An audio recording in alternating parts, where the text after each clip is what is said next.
Hi YouTube, I wanted to give you guys an update on my Mustang Pixel. When I got her, the initial plan was to train her for the competitions, compete with her, find her a home, and I was following through with that. And then of course, you know, the longer you have a horse, the more you fall in love with them sometimes, and Pixel is really, really special. She's got a great personality. It really fits in with my lifestyle and what I do, and I just mesh really well with her.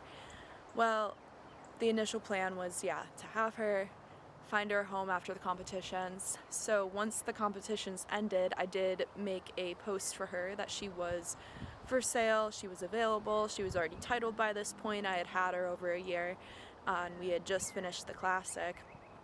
And I just kind of put it up there once, didn't really share it, kind of forgot about it. As time went on, you know, the next couple months, I was like, well, maybe I could keep her. Maybe she could stay mine.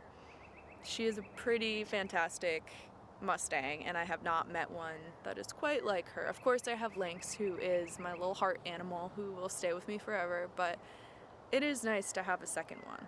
I kind of forgot that I shared the post up there. I wasn't really gonna, you know, push it anymore or try to do anything different. And a couple months later, there was a connection that was made. Someone was like, hey, do you have a Mustang that's available? And, you know, when it's also your business, you're just like, yeah. I guess I could have said no, she's not available anymore, but I did say yeah. And there was this very sweet family that came to look at her. It was the first people that had came to look at her. I had a lot of people reach out that were interested after the initial post, but really not anyone who was like really hardcore pursuing her, just mainly like tire kickers who were like, oh, what are you asking? And oh, and just like talking about random things. So this was the first one that actually came to come see her. And of course they fell in love with her. Her human was going to be a 12-year-old girl. So then after they came and saw her, it got real for me, you know, the first time, because they came and visited her twice. It got real for me, and I was like, oh shoot, they might actually want her. That means she won't be my horse anymore, which was really upsetting. And I was like, oh, but this young girl absolutely fell in love with her, and it kind of reminded me too of, you know, that was around the age I was when I got Calliope, and I was like a year younger. No, I was 12 when I started with horses, started volunteering, and I was around them all the time. And you know, I got my first one. I had just turned 13, I think, is when I adopted Calliope.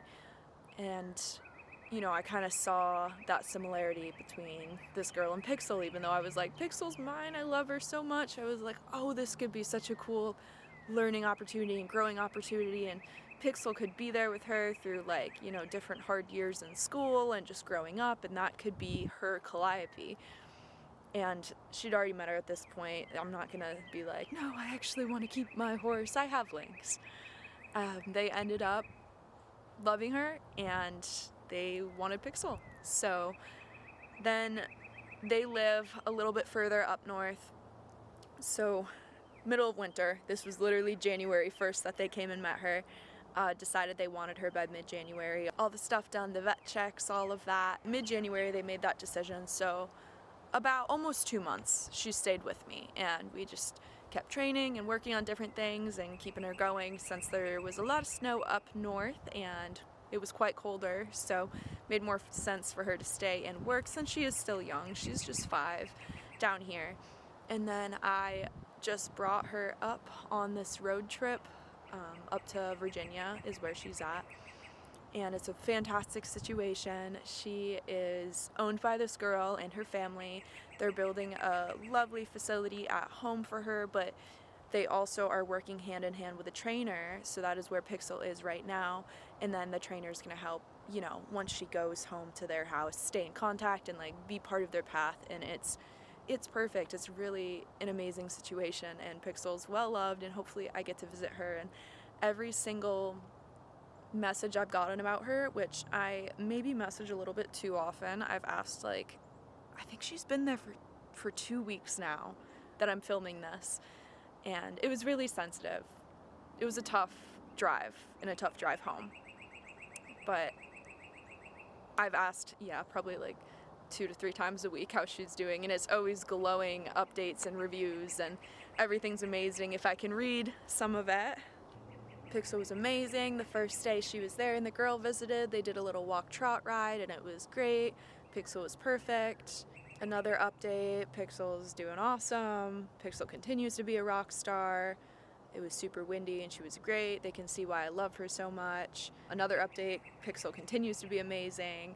And then her girl is away right now for something, so it's just the trainer kind of getting to know her and everything, and she loves her. Another update from today, she's doing really good. She says when she has time, she has a great story to tell me. So I just love that all the updates have been great, and you also will get to see some of my journey. It was quite interesting and an adventure, so I will upload that in kind of chronological order. But yeah, I hope you guys like this update. Even though it's a sad update, I hope I will have more Pixel updates in the future to share with you. I needed to film this 2 weeks out because I am really happy for Pixel and her new journey and her new family, and I can't wait to like just continue following on and just, you know, knowing how she's doing. And I had to wait though because it was a very sensitive thing for me, and she is a very special horse, and I don't want, you know, with her new family, I don't want any ill feelings from me, you know, being sad about it, because I am really happy and excited for her. So it was better emotionally for me to wait. But I will be uploading her journey video soon. Please enjoy Pixel's journey going to her new home. My very last ride with Pixel. I got home late this day, but had time to sneak in a quick ride on her, and it was really nice right when the sun was setting. And she just was an amazing girl, really good last ride, and we headed out around 1:30 that morning. We made it pretty far. I think we are in Georgia at this point, or maybe South Carolina. This is South Carolina. Bex, it's our last road trip. I know. You're almost to your new home. Traveling like a pro, just like she's been told to. Just kidding. She's just naturally a good kid. The drop off went really well and smooth, and Pixel settled in pretty fast. We have hills here. Right, she's gonna roll it. California, Yeah. so that mountain won't bother her. No. Right? Oh, that feels so good. Do you want to get together? It was definitely hard walking away, but she was already content in being a little fatty. Ooh, of your butt. This is where it started to go downhill. Uh, 3 hours after dropping her off, my truck decided to have a mental breakdown. That's okay, I was too, and I will share the journey with you in the following videos. But love seeing all those warnings and lights on my truck. For those of you that don't know, I was in Maryland, and that is where my truck always breaks down and has problems.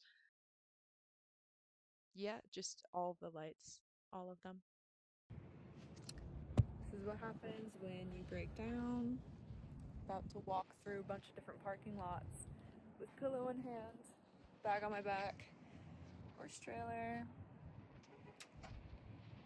It's bound to happen if you're on the road as much as me. It's okay, because luckily there is a Martin's that I called and is letting me stay in the parking lot. And there's Jimmy John's, so it can't be all that bad, right? Anyways, time to go find the hotel.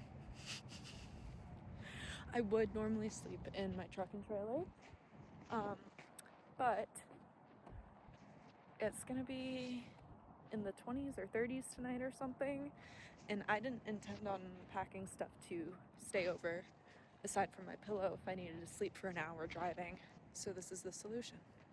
Turns out it's quite windy. I ripped my pillowcase, and it's probably like somewhere between a mile and half a mile away from where I was allowed to park my trailer. Although I'm looking at this lot right now, there definitely would have been room for me to park it in it, but that would have meant I had to go on the main road, and my truck is not driving like it wants to be on the main road right now. And I'm looking at those cars and they're going much faster than my truck's preferred gait right now. Oh man, I haven't slept in a while. It's all part of it, right? As long as my truck bill isn't, you know, in the 5 digits, that would be nice. A little update, my truck, it'll get seen in like 30 minutes. He said they'll see me at 7, and then maybe I can finish my trip to get the horses. But I'm in this little comfort suites. That is where we are at. Yeah, and I did not bring anything because I was supposed to already be halfway back to Florida right now. I really hope it's a quick fix.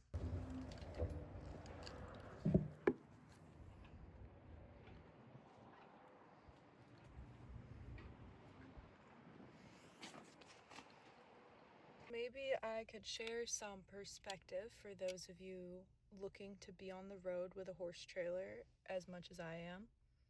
I don't know how many of you that is, but if your truck starts having an error, I pull over pretty quick and then I turn my truck off, especially on the new trucks with all the electrical stuff going on and all the computer systems. Sometimes there really isn't something wrong and your truck just goes into a freak out mode. I pull over, turn my truck off, and sit for 5 minutes. Turn it back on. If it says something like service parking brake, I might try to turn that on or off a couple times. If you have a mechanic at home, I would call them, get their opinion. If you don't, not Google to freak you out, but you could Google or call a mechanic close to you. And then, yeah, if it goes away and then it comes back on later, you might want to start researching dealerships near you and start heading in the direction of one of those that's kind of on your route. So then if you need it, it's close. And then you're at the dealership. Editing this, I realized I never said what was wrong. It was an expensive fix. Okay, kind of expensive. It ended up being like $2,200, I think. It was fuel injector number 5. I so called it because over 2 years ago, fuel injector number 4 went out. That was a much quicker and cheaper fix. It's fine. It got fixed. I'm very happy. Fuel injector number 5, and it is common. It is typical for fuel injector number 4, at least in my truck, to go out first, followed by fuel injector number 5 as the second one. And then usually after that it's fine, so maybe I'm all good. We'll find out. But that is what was wrong. It's all good now. Everything's good. Got the horses in Maryland, made it back to Florida in time for, I had something else coming up. All the horses in Florida have been getting worked. They're all good. Everyone's happy. And yeah, that is Pixel's journey. I am happy that happened after I dropped her off. I would have felt so bad to have her waiting on the trailer. Also would not have been able to unhitch like I did in the lot. But I was really thrilled of how it happened. It could have been way worse. Just wanted to give you guys an update for those of you that were wondering about the truck.